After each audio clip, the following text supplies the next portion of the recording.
ये सामने पहाड़ जबल नूर के गार हिरा जहाँ है, वो सब छोटे छोटे से लोग नज़र आ रहे हैं कि 15 साल तक जनाब खदीजा जनाब रसूल खुदा के लिए वहाँ खाना लेकर गई हैं। यानी बीवी की फर्माबरदारी देखें, शौहर की इताअत, कि उस जगह पर इतने ऊंचे पहाड़ के ऊपर के भी अगर हम लोग जाएंगे तकरीबन 3 घंटा जाने में 3 घंटा आने में। इताअत शौहर को यहाँ से देखा जाए इस जगह से कि जिस जगह से आप गई हैं और पैगंबर की खिदमत के लिए रोज़ डेली खाना लेकर आप वहाँ जाती थी उस पहाड़ के ऊपर।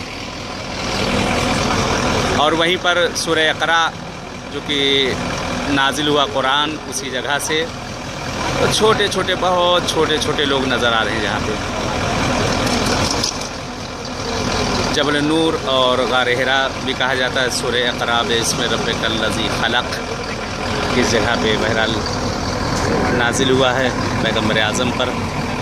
खुदा इंशाअल्लाह किस्मत करे, परवरदिगार आप सबको भी जो है इन सब जगहों पे आने की तौफ़ीक दे कि माबूद इंशाअल्लाह आप लोग भी आएँ इन सब जगहों पर।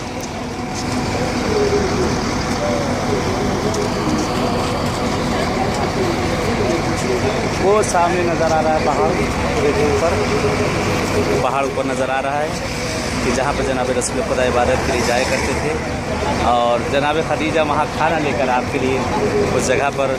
यानी वाकई सीखना इसलिए ये सब चीज़ें हमारी औरतों को सीखना चाहिए कि खिदमत शौहर कितनी खिदमत सोचे। आजकल ज़रा सी बात पे गर्म हो जाती हैं, लेकिन ये देखें उनके पेशानी पर बल तक नहीं आता था। खाना लेके आप इतने ऊपर जाती थी, आज पानी मांगो तो उठा के देने के लिए तैयार नहीं होती। लेकिन वो सोचे वो कैसी बीवी रही होगी जो वहाँ पे उस जगह पे लेकर गई होंगी, रोज़ डेली खाना लेकर जाती थी, उनकी खिदमत करती थी। वाकई दाद तहसीन है उनके ऊपर कि हमारी माँ और बहनें सीखें उनसे। लेकिन हम भी रसूल जैसे बन जाएं, ऐसा ना हो दज्जाल बन जाए बीवी के ऊपर हम लोग जो जुल्म करते हैं, ये भी गलत है। मर्द को भी जो है रसूल जैसा उनका किरदार होना चाहिए और औरतों में भी जनाब खदीजा जैसा होना चाहिए। इंशाअल्लाह खुदा तौफीक दे हम सबको, आप सबको कि परवरदिगार इंशाअल्लाह उनके नक्शे कदम पर हम लोग चल सकें इंशाअल्लाह।